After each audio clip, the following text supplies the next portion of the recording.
খেলাটা ইলেকশন হবে কি হবে না, this is not the contradiction. মূল কন্ট্রাডিকশন হবে বাংলাদেশে ৭১ থাকবে কি থাকবে না। তবে একটা জিনিস খুব সুবিধা হয়েছে, শেখ হাসিনা গিয়া, শেখ হাসিনা মুক্তিযুদ্ধ কইয়া দুর্নীতি করছে তার সরকার, অত্যাচার করছে তার সরকার, জেলখানা নিচ্ছে তার সরকার, নির্বাচন দেয় না, সে গণতন্ত্রকে হত্যা করছে। শেখ হাসিনাকে একটা জিনিস ভালো হয়েছে, এই দেশে কারা মুক্তিযুদ্ধের পক্ষে আর কারা হলে রাজাকারের পক্ষে, জিনিসটা খুব পরিষ্কার হয়ে গেছে। এবং এটা একটা ফাইনাল খেলা হবে বাংলাদেশে। টাকা হলো এদের কাছে সাদা কাগজ, আর এখন ডলারে সম্পদ গণে, পাউন্ডের সম্পদ গণে। এরা এখন চান্দা চায় ১ কোটি টাকা, ১০ লাখ টাকা নিতে গিয়ে আবার নিচে, আবার ৯০ লাখ টাকা নিতে গিয়ে ধরা পড়ে। আবার ধরা পড়লে পরে বলে যে না আমরা তো কেউ না, আমরা তো কেউ না, আমাদের সেই মহাজন আছে, সেই মহাজনের নাম হইল স্থানীয় সরকার মন্ত্রী, ওনার নাম সজীব ভুইয়া। উনি প্রত্যেক দিন ভোর বেলায় গিয়া হাঁসের মাংস দিয়ে নাস্তা করেন ভোর বেলায়, কারণ রাত্রে নাকি উনার ঘুম হয় না দেশের জন্য। এরা হইল মির্জাফরের বংশধর। কোনো ভয় পাই না, সরকার ইচ্ছা হইলে আমাকে জেলে নিয়ে যাক, বিচার করে যদি অন্যায় করে থাকি ফাঁসি দিয়ে দেখ, এটা আমার ভয় না। ভয় হইলো আমাকে গোপন হত্যা করার একটা চেষ্টা চলছে। ওই যে বলছি পিনাকির সাথে একটা লোক বসে ওই দিনও বলছে ফজলুর রহমানকে এখন হত্যা করাটাই ফরজ হয়ে গেছে।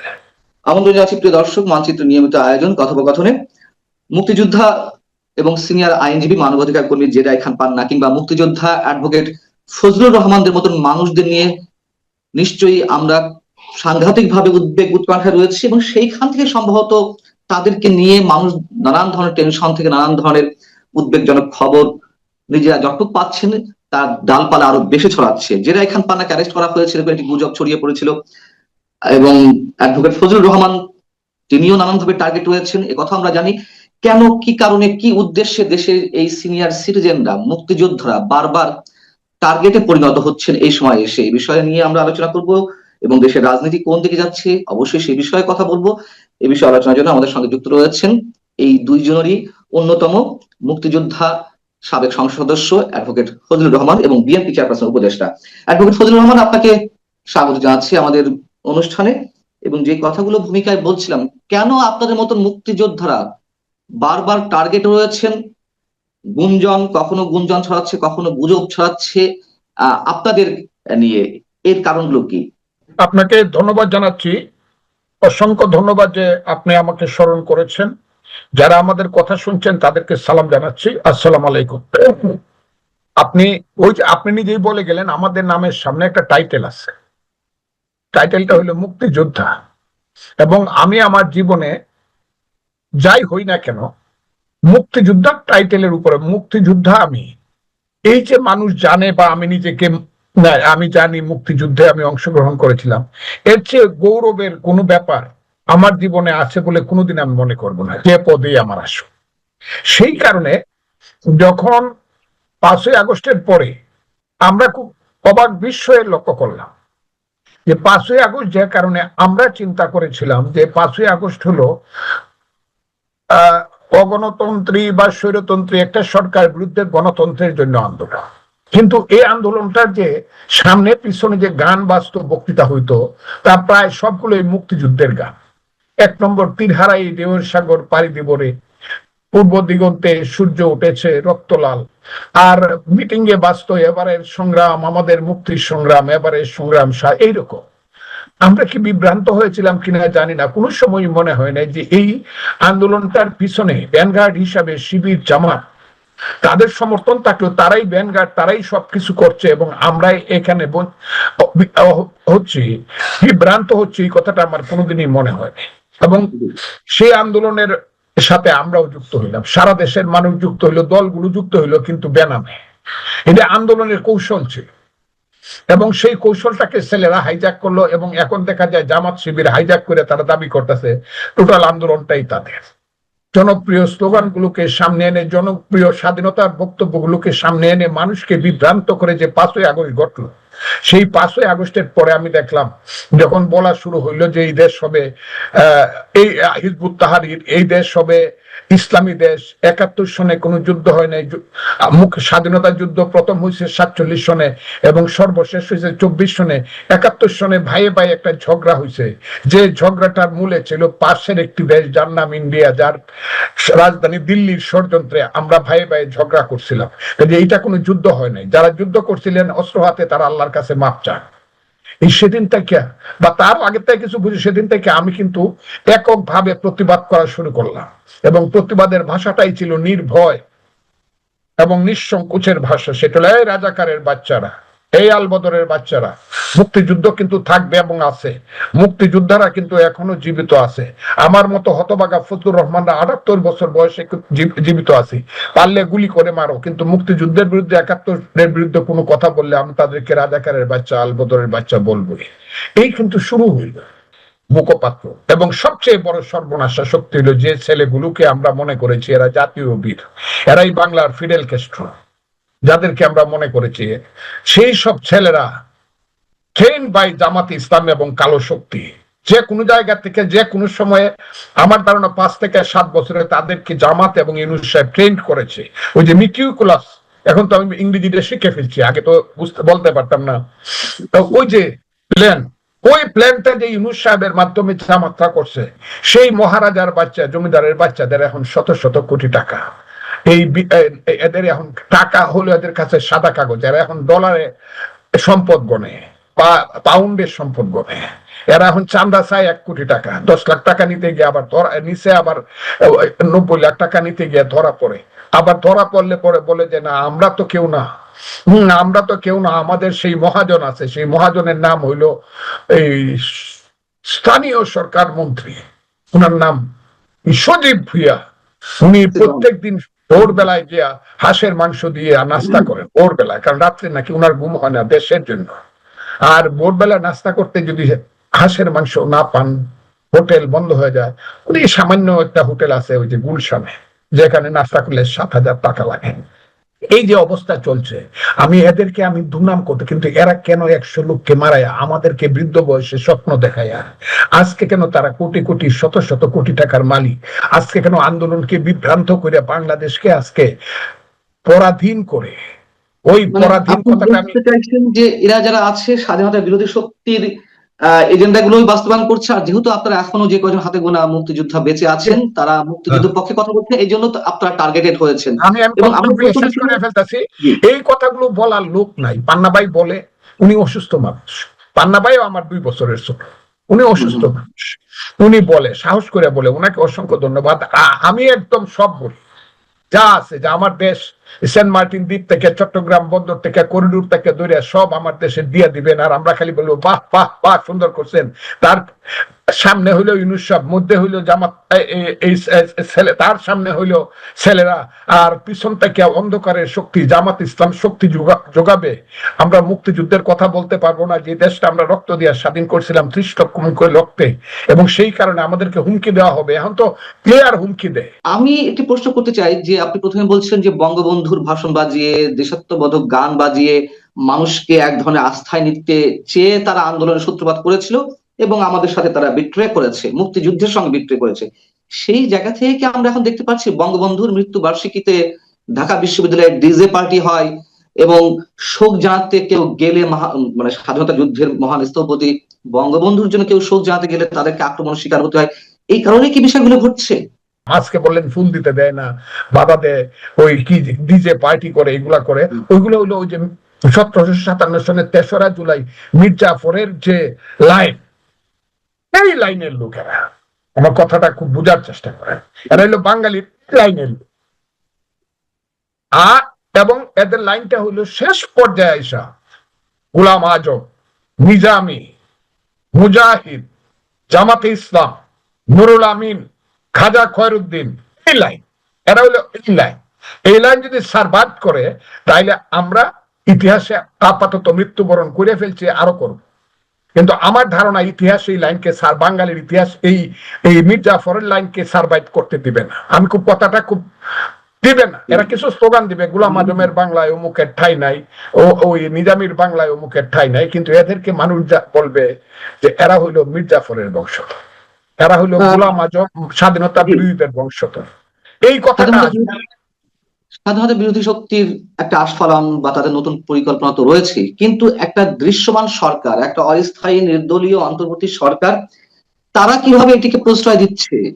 বঙ্গবন্ধুর মতন একজন ব্যক্তিত্ব এবং তার পরিবারের সদস্যরা নিহত হলেন, মানুষ শোক পালন করতে পারবে না, আইন শৃঙ্খলা রক্ষাকারী বাহিনী ঠেকানো হবে, উল্টো যাদের কথা আপনি বলছেন যে মীর জাফরের বংশধর বা মীর জাফরের লাইনের লোকজন, তাদেরকে প্রোটেক্ট করবে, তারা যা চাইবে সেগুলোই বাস্তবায়ন করবে আইন শৃঙ্খলা রক্ষাকারী বাহিনী সরকারের ঊর্ধ্বতন কর্তৃপক্ষের নির্দেশে। এটির ব্যাখ্যা কি? একটা হলো, আপনি যার কথা সরকারের, সেই সরকারের প্রধান নেতার নাম হলো জনাব অধ্যাপক মোহাম্মদ ইউনূস সাহেব, যাকে আমি বলতাম 10 জন প্রধানমন্ত্রীর চেয়ে উঁচু ব্যক্তি। কিন্তু এখন দেখা যাচ্ছে উচ্চতার ঠিকই উঁচু আছে, ওই নোবেল পুরস্কার পাইছে, সবকিছু আছে, কিন্তু তার মানসিক অবস্থাটা হলো ওদের সাথে, এবং উনি ওদের দাগে পড়বেন। উনার সিএসটা ওই দাগে হবে, মির্জাফরদের দাগে হবে। এখন পর্যন্ত আমি যেটা বুঝতে পারছি, কারণ তার বংশের কেউ মুক্তিযুদ্ধ করেনি। তার বাবার নাম জানি আমি, তার দাদার নাম জানি, তার ভাইদের নাম জানি, তার ভাইয়ের ছেলেদের নাম জানি, তার মেয়েদের নাম জানি, সব জানি আমি। তার বাপ যে সৌদাগর এটা জানি, উনি যে কিভাবে এই যে গ্রামীণ ব্যাংক করছে, কিভাবে চট্টগ্রাম বিশ্ববিদ্যালয়, এগুলো সব, যেহেতু আমি ছাত্রলীগের প্রেসিডেন্ট সেক্রেটারি ছিলাম 76 সন থেকে ধরে, আমি সব জানি বলে আমি বলতেছি। উনাকে আমি মনে করছিলাম উনি একজন মহান মানুষ, হ্যাঁ মহান মানুষও, কিন্তু উনি মুক্তিযুদ্ধের বিরুদ্ধে মানুষ। উনি জীবনে কোনোদিন এর আগে শহীদ মিনারে যায় নাই, জীবনে কোনোদিন উনি স্মৃতিসৌধে যায় নাই, জীবনে কোনোদিন উনি বাংলাদেশের মানুষের মুক্তি সংগ্রামের সাথে যুক্ত হয় নাই। উনি, এটা আমি মনে করছিলাম তাইলে উনি মধ্যস্থলে আসে। এখন দেখি না, উনি ইচ্ছাকৃত ভাবে যায় নাই, এবং বাঙালি এবং বাংলাদেশ এবং বাংলাদেশের মানুষের মুক্তি সংগ্রামে তার বিরোধিতা ছিল, মনে মনে অবদান তো ছিলই না। এখন যখন সুযোগ পাইছে, তখন উনি নিজে কিছু করেন আর অন্যদেরকে দিয়া কিছু করান, এবং জামাতের উপরে নির্ভর করে উনি করেন। কাজে আমি ওনাকে বলবো, তারা, আর ওই যে আপনি বলবেন ওই যে ছেলেপেলেরা, এই ছেলেপেলেরাও জামাতেরই মুখপাত্র, এবং তাদেরকে জামাত ট্রেনিং দিছে বিভিন্ন ভাবে। আমি ওই দিন একটা কথা বলছি যে 4টা ছেলের নেতা বানাইছে ছাত্রলীগের 20 লক্ষ টাকা দিয়া। এর মধ্যে ওই যে মহান ব্যক্তিরা এখন যারা আছে, আমি নাম নাইবা বললাম, 20 লক্ষ টাকা দিয়ে বানাইছে, এবং টাকাটা সাপ্লাই করছে একটা রাজনৈতিক দল। এই যে একটা মুনাফিকি শুরু হয়েছে বাংলাদেশের রাজনীতিতে। বিএনপির ভিতরে ঢুকে আছে অনেক, তাদের খালাতো ভাইরা সব ঢুকে আছে। কাজে এই দেশে তাই হবে। তবে একটা জিনিস খুব সুবিধা হয়েছে, শেখ হাসিনা মুক্তিযুদ্ধ কইয়া দুর্নীতি করছে তার সরকার, অত্যাচার করছে তার সরকার, জেলখানা নিচ্ছে তার সরকার, নির্বাচন দেয় না, সে গণতন্ত্রকে হত্যা করছে। শেখ হাসিনাকে একটা জিনিস ভালো হয়েছে, এই দেশে কারা মুক্তিযুদ্ধের পক্ষে আর কারা হলে রাজাকারের পক্ষে, জিনিসটা খুব পরিষ্কার হয়ে গেছে, এবং এটা একটা ফাইনাল খেলা হবে বাংলাদেশে। আমি আবারও বলছি, ফাইনাল খেলা হবে বাংলাদেশে, যে কারা আলবদর রাজাকার এবং তাদের সন্তানেরা 54 বছর পরেও মুক্তিযুদ্ধের অপমান ভুলতে পারে নাই, আর কারা মুক্তিযুদ্ধের পক্ষে 1000 বছরের বাঙালির সন্তান, যে সন্তানের মায়েরা 1000 বছর ধরে আল্লাহর কাছে প্রার্থনা করেছে, হে আল্লাহ আমাদেরকে এমন এক সন্তান দাও যে সন্তান আমাদেরকে স্বাধীনতা দেবে। 1000 বছর ধরে বাংলার হিন্দু মায়েরা তুলসী তলায় প্রদীপ জ্বালিয়ে ভগবানের কাছে প্রার্থনা করেছে, হে আল্লাহ হে ভগবান আমাদেরকে এমন এক সন্তান দাও যে সন্তান আমাদেরকে বিদেশিদের অত্যাচার থেকে মুক্তি দেবে। শেখ হাসিনা না থাকতে পারে, অন্য কেউ না থাকতে পারে, আবার নতুন করে জন্ম নিছে জেডাই খান পান্নারা, জন্ম নিছে আবার মুক্তিযোদ্ধারা, হাজারে হাজারে যোগাযোগ করে। ফজলু ভাই একটা খালি ডাক দেন, একটা খালি কথা বলেন। ফজলু ভাই আপনারা কথা বলেন না কেন? আমি বললাম, আপনি দেখবেন, এই যে আমি বারবার বলি যে রাজাকারদেরকে আপনারা, বাংলাদেশ বিরোধীদেরকে আপনারা সরোয়ার উদ্যানে বারবার সুযোগ দেন মিটিং করা। একবার আমাদেরকে তো মিটিং করার সুযোগ দিয়ে দেখেন, আমরা সংখ্যায় কত হাজার কত লাখ বাংলাদেশে, এটা বলি। কিন্তু এটা কিন্তু ইউনূস সাহেব ওই সুযোগ তো দূরের কথা, একটা ফুল দেওয়ার সুযোগ দেয় না কাউকে। এটা কোনো কথা হলো নাকি? দল সর্বতভাবেই বুঝতে পারবে যে খেলাটা ইলেকশন হবে কি হবে না, this is not the contradiction. মূল কন্ট্রাডিকশন হবে বাংলাদেশে 71 থাকবে কি থাকবে না। সেইখানে আমি বিশ্বাস করি আমার দল বিএনপি মুক্তিযুদ্ধের 71-এর পক্ষে থাকবে। ওই জায়গাটা আমি কথাটা আপনাকে বুঝাতে পারছি, আমি এখন পর্যন্ত বিশ্বাস করি যে ওই জায়গায় থাকবে বিএনপি 71, কারণ যেহেতু বিএনপির প্রতিষ্ঠাতার নাম হলো মেজর জিয়া। অ্যাডভোকেট ফজলুর রহমান, আমি যদি একটু প্রশ্ন করি সরাসরি, যে যারা স্বাধীনতা বিরোধী শক্তি, মুক্তিযুদ্ধের বিরোধী শক্তি, তাদের কাছে শোনা যায় যে অনেক ধরনের অস্ত্র রয়েছে, পাকিস্তান থেকে অস্ত্র আসছে, পুলিশের কাছ থেকে যে অস্ত্র লুট করা হলো, থানা থেকে, দেশের বিভিন্ন থানা থেকে যে অস্ত্রগুলো লুট করা হলো, এগুলো তাদের কাছে আছে। আপনি বলছেন ফাইনাল খেলা হবে, সেই ফাইনাল খেলার রূপটা কি সশস্ত্র? আর যদি সশস্ত্র হয়েই থাকে, তাহলে যারা মুক্তিযোদ্ধা আছেন অথবা মুক্তিযুদ্ধের সপক্ষে আছেন, এই প্রজন্মের, তারা কিভাবে লড়াই করবে তাদের সঙ্গে সেই অসংখ্য আগ্নেয়াস্ত্রের সামনে? আমি আপনাকে বলি, আমার বয়স তখন 23 বছর। 23 বছর ধরেন ফুল হয়েছে। সেই সময় আমি মুক্তিযোদ্ধা স্পেশাল কমান্ডারের ট্রেনিং দেওয়ার জন্য দেরাদুনে গেলাম, ইন্ডিয়ার মেঘালয় থেকে দেরাদুনে গেলাম। সেই দেরাদুনে গিয়ে আমি ট্রেনিং দিলাম। দেরাদুনে আমি কোর্স কমান্ডার ছিলাম, কথাটা বুঝে দিলাম। সেইখানে আমাদেরকে পলিটিক্যাল একটা ট্রেনিং দিত, তার নাম 7 দিনে একবার উনি আইসা পলিটিক্যাল কথা বলতেন, তার নাম মেজর জেনারেল মালহোত্রা। উনি একটা কথা আমাদেরকে আসার দিন বলে দিছিল যে all the leaders of Bangladesh of liberation war commanders, you should know this is not the arms that fights, but the man behind the arms and ideology behind the man that fights. অস্ত্রটা যুদ্ধ করে না, অস্ত্রের পিছনে একটা মানুষ থাকে, মানুষের পিছনের আদর্শটা যুদ্ধ করে। এই রাজাকারের আদর্শ চেয়ে মুক্তিযোদ্ধার আদর্শ অনেক অনেক ভালো, কিন্তু তুলনাহীন। কাজে মুক্তিযুদ্ধ হলো সত্য, রাজাকার হইল মিথ্যা। সত্য জিতেই যাবে। অস্ত্র কার কাছে কত আছে? আমাদের কাছে তো একটা অস্ত্র ছিল না। পাকিস্তানের কাছে তো বিমান থেকে ট্যাঙ্ক পর্যন্ত, ট্যাঙ্কের পর ট্যাঙ্ক ছিল, বলা হতো বিশ্বের শ্রেষ্ঠ যোদ্ধা। তারা তো মাথা নয় 93 হয়তো আমাদের কাছে আত্মসমর্পণ করছে, আমাদের জীবন গেছে, কিন্তু শেষ পর্যন্ত জয়লাভ করছে কিন্তু মুক্তিযোদ্ধারা। আমি এখনো বললাম, মুক্তিযুদ্ধের কাছে কিন্তু রাজাকাররা পরাজিত। যেদিন আমি একা কথা বলছি আমি কিন্তু মুক্তিযোদ্ধারের রাজাকারের বাচ্চারা, সেদিন সবাই বলছে আপনাকে এখনো বলে মাইরে ফেলবে।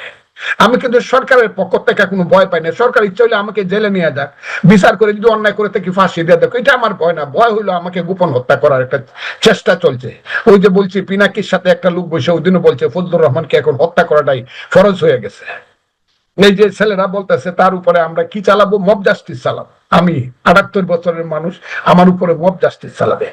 আমি নিরীহ মানুষ। আমি আপনাকে একটা কথা বলি, যদি বাইচা থাকি এই পর্যন্ত যুদ্ধটা কতটুকু প্রলম্বিত হবে আমি জানি না, কিন্তু মুক্তিযুদ্ধ জেতাটা আমি দেখে যাব। তবে আপনাদের মতো যারা মুসলিমের কয়েকজন মানুষ রয়েছেন অনন্য উচ্চতার, তাদের প্রতি আমাদের স্যালুট, সশ্রদ্ধ সালাম। ভালো থাকবেন, অনেক সময় দেওয়ার জন্য অনেক ধন্যবাদ।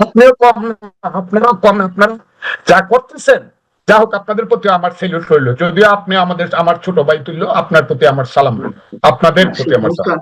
আপনার কাছ থেকে আমরা পাচ্ছি। অনেক ধন্যবাদ, কৃতজ্ঞতা ফজলুর রহমান।